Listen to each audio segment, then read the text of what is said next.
आप सभी का मेरे YouTube चैनल फिजिक्स का पढ़ो में स्वागत है एक बार फिर से। और मैं आज आपको पढ़ाने जा रहा हूँ फिजिक्स का बहुत ही मोस्ट इम्पोर्टेंट चैप्टर, जिससे कि बहुत सारे क्वेश्चंस आते हैं जी में और नीट में।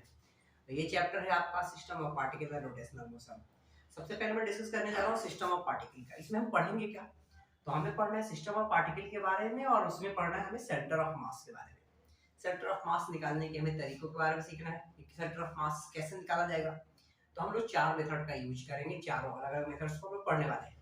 पहला मास मोमेंट मेथड, दूसरा एरिया मोमेंट मेथड, तीसरा मेथड ऑफ इंटीग्रेशन एंड चौथा नंबर मेथड ऑफ सिमेट्री। तो देखिए, मैं सबसे पहले इंट्रोड्यूस करता हूँ सिस्टम ऑफ पार्टिकल आखिर है क्या।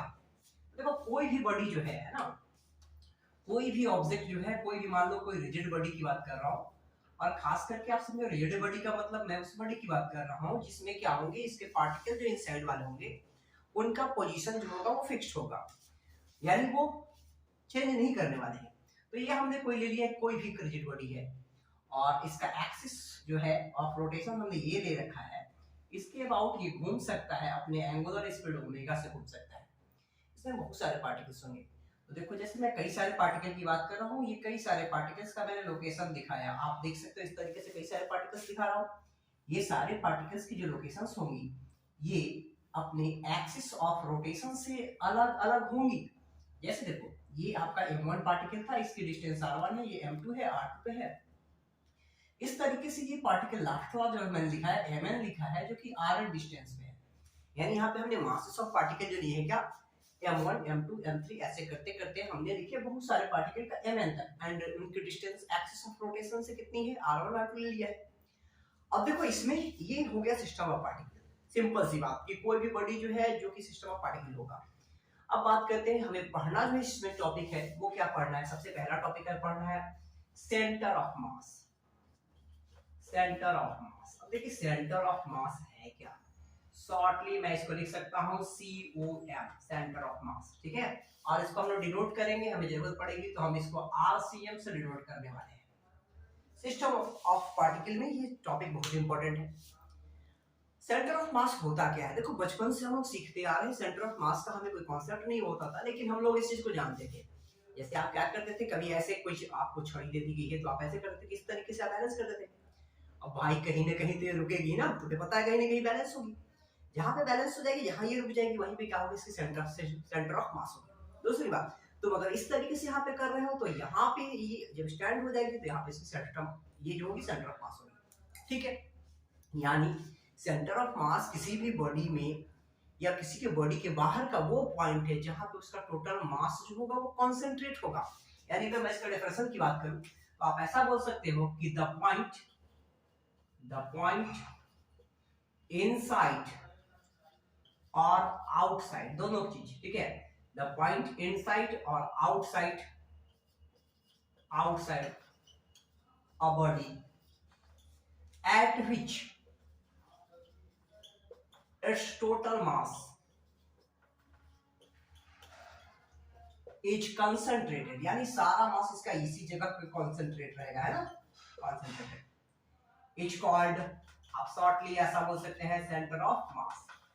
अब देखिए, अगर इसको मैथमेटिकली में बात करूं या फिर सेंटर ऑफ मास का फार्मूले की बात कर ली जाए तो कैसे निकालेंगे। तो आप सेंटर ऑफ मास का फार्मूला ऐसे लिख सकते हो, RCM is equal to m1 r1 plus m2 r2, ऐसे करते हुए चले जाएंगे, प्लस m3 r3, और ऐसे कहां तक चले जाओगे, mn rn तक। बहुत सारे पार्टिकल्स से मैंने लिख दिया। देन डिवाइडेड बाय क्या करने वाले हैं, m1 plus m2 plus m3, और इस तरीके से हम बात करेंगे, इसको लिखने वाले हैं mn तक, ठीक है। अब देखो, तुम इतना बड़ा लिखोगे, बहुत बड़ा फार्मूला हो गया, तुम चाहो तो इसको शॉर्ट में भी लिख सकते हो। देखो, सबसे आसान तरीके से मैं ऐसे लिख सकते हो, देखो ये क्या हो गई, ये sigma M I R I, I की वैल्यू 1 से लेकर आप n तक लोगे, by sigma M I, I की वैल्यू 1 से लेकर के n तक। तो ये तुम्हारा हो गया सेंटर ऑफ मास का फॉर्मूला, है ना, ये RCM, ठीक है। अब देखो, एक बहुत इंपॉर्टेंट बात ये है कि सेंटर ऑफ मास, अभी मैंने तुमको दिखाया कि छड़ी को जब हम ऐसे रख रहे थे, देन हम इस तरीके से चेंज किए, तो इसका मतलब क्या हो गया कि जैसे जैसे हम ओरिएंटेशन को चेंज कर रहे हैं उस तरीके से इसके सेंटर ऑफ मास की कोऑर्डिनेट भी हो रहे हैं, वो क्या हो रही है, चेंज हो रही है। तो चलो हम बात करने जा रहे हैं कोई भी 3 डायमेंशनल ऑब्जेक्ट के लिए, ठीक है। देखिए 3 डायमेंशनल ऑब्जेक्ट की बात करी जाए, मैं इसको इरेज कर रहा हूं और आगे हम इसको कंटिन्यू कर रहे हैं अभी। अब देखिए अगर 3 डायमेंशनल ऑब्जेक्ट की बात करोगे, तीनों एक्सिस अवेलेबल होगी, एक्स भी अवेलेबल होगी, वाई भी एक्सिस अवेलेबल होगी एंड जेड भी अवेलेबल होगी। तो उस समय हमारे पास जो सेंटर ऑफ मास की कोऑर्डिनेट जो आने वाली है वो तीनों के फॉर्म में आएगी। एक्ससीएम भी तुम्हें मिलेगा, वाईसीएम भी मिलेगा एंड जेडसीएम भी मिलेगा। फॉर एग्जांपल अगर मैं बात करूं, कोई भी एक ऐसा कोई भी ऑब्जेक्ट ले लिया, भाई जाहिर सी बात है इसमें क्या होगी, तीनों एक्सिस अवेलेबल होगी, एक्स वाई एंड क्या जेड।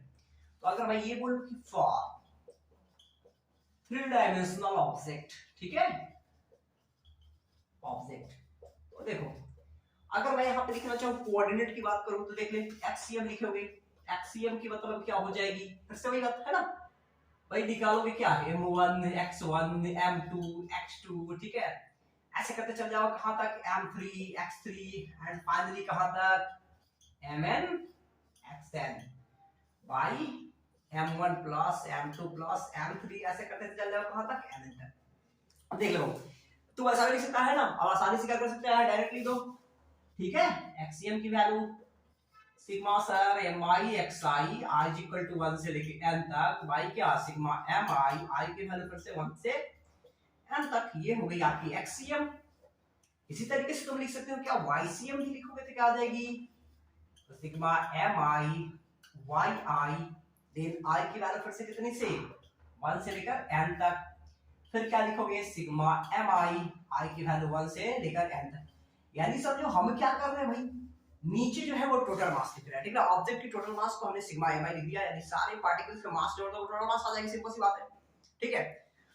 देन आ जाओ फिर से इसी तरीके से ZCM की बात करोगे तो क्या हो जाएगी सिग्मा mi z की वैल्यू i से लेकर कहां तक, i की वैल्यू 1 से लेकर के n तक and then sigma mi i की वैल्यू 1 से लेकर के n तक, ठीक है।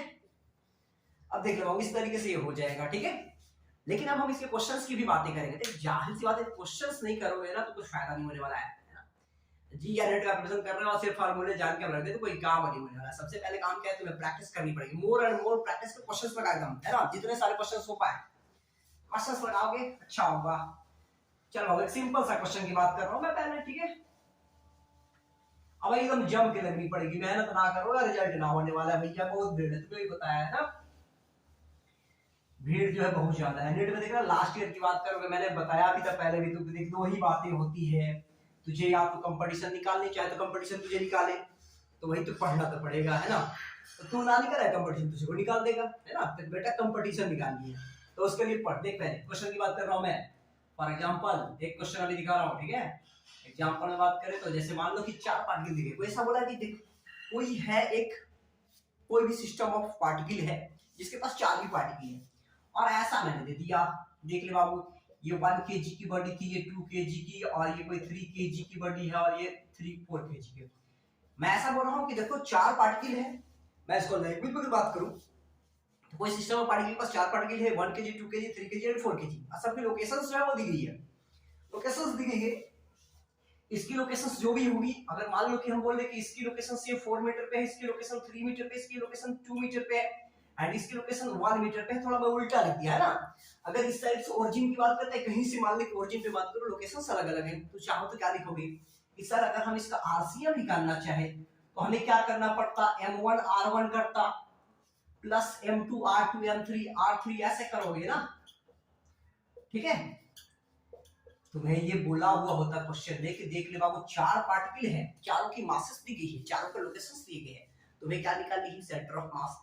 यही काम करने वाले हैं, इनकी लोकेशंस को मैं दे देता, एक्सिस पे नहीं दिखाता, मैं मान ली इधर से किसी पॉइंट से बोल भैया इससे पॉइंट से तुझे बतानी है, कोई 1 मीटर को 2 मीटर को 3 मीटर को 4 मीटर पे निकाल लेंगे, क्या दिक्कत है भाई। क्या कर लोगे m1 plus m2 plus m3 plus m4 करने वाले हो, है ना।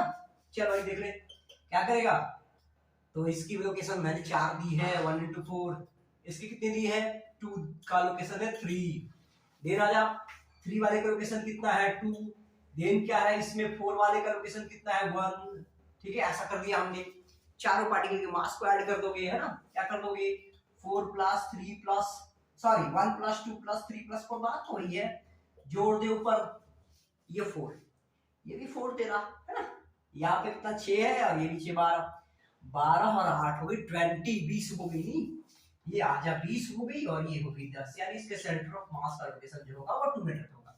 बट मान लो एक्स एक्सिस की बात करते हैं तो इसकी कोऑर्डिनेट लिखनी होती तो क्या लिखता है 2 0, है ना। तो देखो ऐसे बहुत सारे क्वेश्चन हम लोग करने वाले हैं, अगले वीडियो में मैं तुमको कई सारे क्वेश्चन सॉल्व भी कराऊंगा, बहुत सारे इंटरेस्टिंग फैक्ट की बातें करेंगे, है ना। एक बाबू एकदम तैयारी पे एकदम बढ़िया से करें ना, कंपटीशन निकालनी है तो बहुत डेडिकेटेड होकर तुम्हें पढ़ाई करनी पड़ेगी, नीट और जी दोनों में से किसी में सक्सेस पाना है तो ठीक है। तो इस तरह के वीडियो के लिए लाइक करें, सब्सक्राइब करें मेरे चैनल को, फिजिक्स का पढ़ो, by Avinash Kumar Singh. Thank you.